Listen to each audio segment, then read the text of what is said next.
All right, people, welcome to this week's edition of the Wrestling Rundown. I'm Thomas Wolf, Travis Colt, and you know how some Raws you get through and you feel like you've been up for like 24 hours after watching them? Oh yeah, I've watched plenty of Raws like that. Well, tonight it only felt that way because I have been up for 24 hours, but Raw was pretty good.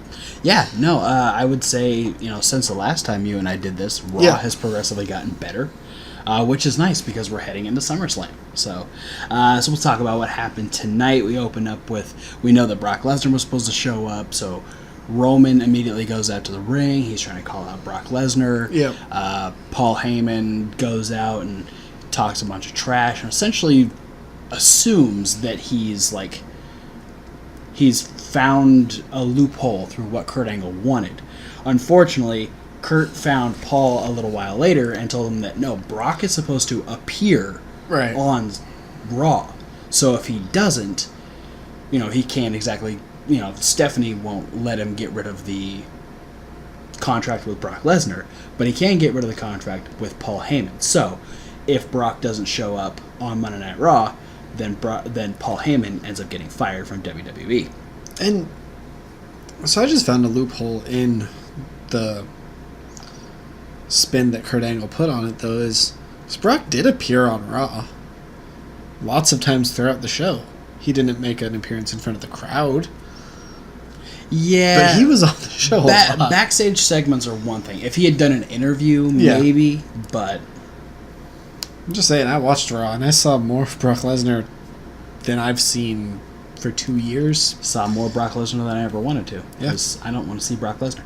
We also had Baron Corbin defeat Finn Balor again. I kind of forgot that match happened. That was the first match. And then Corbin attacked Finn afterwards, so we're probably setting up for another match at SummerSlam. Alicia Fox defeated Natalya due to a distraction from Alexa Bliss on the outside. Ronda Rousey ended up going after Bliss, but got Alicia instead, and then actually got her ass kicked by Alexa and Alicia. And now, next week, we have Ronda versus Alicia Fox on Raw.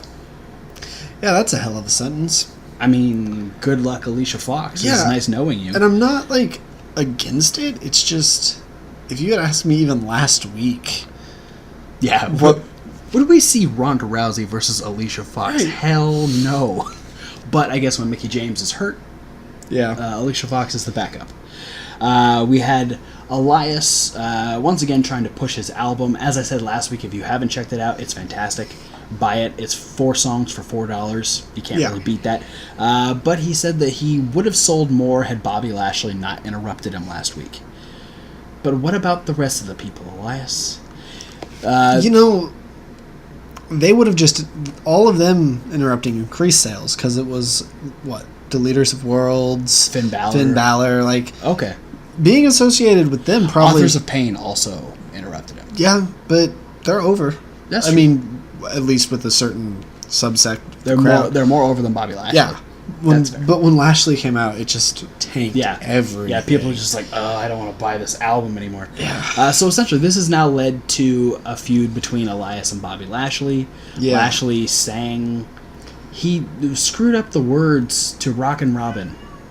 You know how long that song's been around? I've been singing that song since I was a kid. So you need to learn your songs there and whatever. So we're doing Bobby Lashley versus Elias now for whatever reason.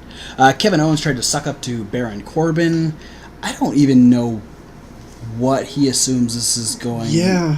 Is he just trying to get help for his match against Braun? I think so. That's what I took out of it. I was just very confused why he was just like, hey, Baron, here's water and a towel after. Either trying to get the match called off in some way. Well, no, because he wants the match, because if Braun loses, doesn't matter how Braun loses, he gets the Money in the Bank. Right, or get Baron to help him, because Baron's a big, strong dude. That's kind of what I'm getting at. But Baron was like, no. Yeah. Speaking of Braun Strowman, he lost to Jinder Mahal. Yeah, that's another hell of a sentence. That was via countout, though, because Owens came out and actually stole the briefcase and then ran from Braun and then threw it at Sunil, and then Sunil got run over, and then Kevin Owens ran the hell away, and Braun chased him, and then Jinder won. Yeah. Still, though, like, again, even last week, like, hey, Braun's been on a hot streak. Who do you think's going to be his first loss for this fucking this stretch? Who's going to beat Braun? Jinder Mahal. Who's going to fight Ronda? Alicia Fox. Yeah. Bizarro world here. Not just Canada. No.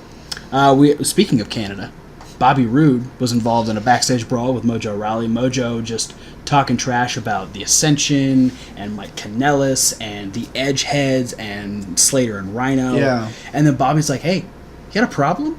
You can, like, step up. And he's like, okay. And then they fought on the floor. Yeah. They got pulled apart, so now we're actually having Mojo versus Bobby Roode next week on Raw. Yeah, it was nice watching Mojo get punched. Yeah. It was also nice seeing Mike Kanellis on TV. Yeah. You know what else was kind of nice? Apollo Crews getting a win. Yeah. I mean, it was over Akam. Right. I have mixed feelings on that. I think in this sense it works because we know Apollo can be a single star, and we know that Akam is predominantly a tag team wrestler. So it makes sense in the long run. I just kind of wish this AOP Titus Worldwide thing was over with. Yeah, and that's the biggest sticking point is that Titus is connected to Apollo right now. Yeah. And that just kind of brings Apollo down, so yeah. Then when he beats someone, it also brings them down, and just Titus needs to be out of the picture. Yeah. We also had Seth Rollins defeat Drew McIntyre by disqualification. He was just about to beat him, and then Dolph came in and attacked Seth, and it was just a big old brawl on Seth. And then Seth kind of made a comeback, and then was doing an interview in the back, and then got attacked by them again. Yeah. Hopefully this is building up for Dean coming back, because we need it. I want Dean back. Before Roman beat Bobby last week, I was kind of thinking that what was going to happen was Bobby beats Roman, and then Roman would get transferred into this feud. That would have made sense. Yeah. But we got to do Roman versus Brock because it's got to finish sometime. Then we had B-Team doing an interview. They were interrupted by the Deleters of Worlds, and there were some words. Yeah, the B in B stands for dream, or the B in B-Team stands for dreams. Thanks, Bo. They were all interrupted by the Revival saying that, hey, B-Team, you should be talking to us because, we're the ones that beat Bobby Lashley and Roman Reigns. Yeah. So Bray and Matt, you guys can just kind of move along because you've already had your shot and let top guys do top things. B-Team ended up backing themselves out of this whole situation, and we had a match where the Revival did in fact defeat the Deleters of Worlds. Yeah. So the Revival might be next ones to step up to the B-Team for the tag titles. And then we also had Sasha and Bayley defeat the Riot Squad in tag team action. Good double team combo for Bayley and Sasha to finish it off. The storyline's still weird. Yeah, I liked the match. It's just I wish I could care about the story. Yeah, it just doesn't make sense. Yeah. And so then finally, Kurt gets a call from Stephanie, asks Roman to leave. Roman does, but he punches Baron Corbin in the face. And then we have Paul pleading with Brock to go out to the ring, hey, Roman's gone. All you got to do is go out for a minute, say hi to the people, then leave. That's all you got to do. You just have to appear, otherwise I get fired. Brock was being a bitch. Brock did end up coming out, despite Paul Heyman assuming that he was not going to show up at all. But this ended with Brock Lesnar F5ing Kurt Angle and choking Paul Heyman. Yeah. And Baron Corbin walking away because, contrary to popular belief, Baron Corbin's a smart man. Was this supposed to make me dislike Brock Lesnar? I think so. Because, we all like Paul Heyman. He's the only interesting thing about Brock Lesnar. And so if Brock is, turning away from him... But Paul is still a guy that it's if he gets what he deserves, it's fun to watch. No, I agree, but I think WWE sees it... They're really trying to position Brock as the anti-smart mark right now. Yeah. So that's why they're doing the whole, Brock Brock doesn't want to show up. Brock's going back to UFC. Brock's been the champion for so long. They're trying to have him be the anti-fan guy. And so they're like, oh, fans like Paul, we're going to split them up. Yeah. Well, it might work. Or it might just be them taking away the only interesting thing about this feud. Yep. We'll find out. What you like about Raw? I liked that it didn't suck. Just an overall suckitude. Overarching thing was like, hey, Raw didn't suck this week. It's nice when you can say Raw didn't suck. It's a pretty low bar, is just that I liked that it didn't suck, but I'm just going to go with that. It's a good jumping off point because now you know that SmackDown's going to be good. Yep. And then you know that NXT is going to be good. Yep. So, the week can only get better. Right. But at least it's starting off decent. Yeah. So that's your like? Is that it didn't suck? Yep. Just okay. Well, I'll agree with that, but I think I like the Revival versus Deleters of Worlds. I like the fact that the Revival actually came out and called out, why are these four guys the top of the tag team division on Raw?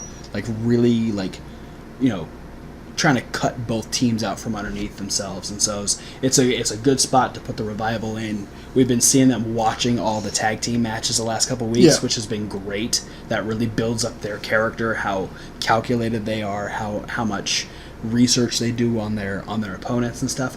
So yeah, I really like that the Revival are potentially on their way to a tag team title shot. Yeah. Did you love anything? Seth Rollins and Drew had a really good match. Yeah. Which I wish had a conclusive finish, but that's just me. Yeah, the benefit I can see for this is that at least they're really putting forward the fact that the tandem of Dolph and Drew always have a little bit of an edge. Oh yeah, and I would have been okay with the conclusive finish being Drew or Dolph gets involved and Drew gets the win. Mm-hmm. But it's just okay, we've seen it plenty of times. Right. In WWE, it's always it's like a Raw building up to a match to pay-per-view. Okay, you're going to get disqualified, so we don't know who wins. Right. Yeah. Yeah, I mean, inconclusive finishes don't always work, but I think for a tandem like Drew and Dolph, it really works. And I'm not trying to be down on it. It's it wasn't bad. I loved the match. It's just that would have given it that little extra. Yeah, I agree. I mean, that's probably my love. Everything else kind of was either just kind of there or really revolved around stuff that I didn't care about. Which, unfortunately, despite Raw being decent, there was still a lot of stuff that I didn't really care for. Yeah. So that being said, did you dislike anything? I dislike that we're getting more Balor Corbin. Yeah, that could stop any time now. Oh, I also dislike Jinder beating Braun in any way, shape, or form. I didn't mind that. I think I just don't like Jinder. That's fair. I used to not like Jinder. I'm Jinder ambivalent now. Sometimes he does good things. I thought this was at least a decent win, where he didn't exactly win. It was the outside interference, because essentially Braun didn't lose. Yeah.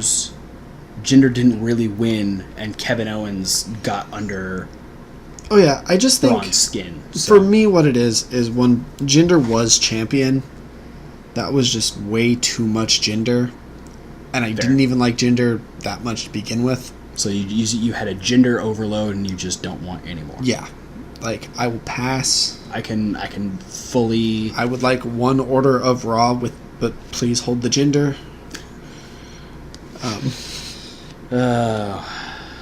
I'm allergic. I'm Jinder free. I'm allergic to Jinder. Okay, I like that. I think that's my love for this Raw now. It's just that statement right there. I just dislike Brock Lesnar. Yeah. I mean, I talked about him a bunch. Usually I'd be like, I'm not going to talk about Brock Lesnar, but he was on the whole freaking show. Yeah, So, and, he was actually... Okay, you know what? I'll go a little further. What I dislike is that Brock Lesnar is finally becoming a character. He did more talking on this episode of Raw than he has in the past, 4 years. I have a theory that I just came up with. Do you think that WWE was going through, just going through the books and noticed, shit, Brock, you have 7 dates that you were supposed to be at that we didn't get, that we just kind of missed? We're going to need you to be in 7 segments this show. Just to make up for it. We'll let you sit on a couch for most Yeah, of them. you don't have to do much. You can just complain about how you don't want to be here, but we just got to get the numbers to match up.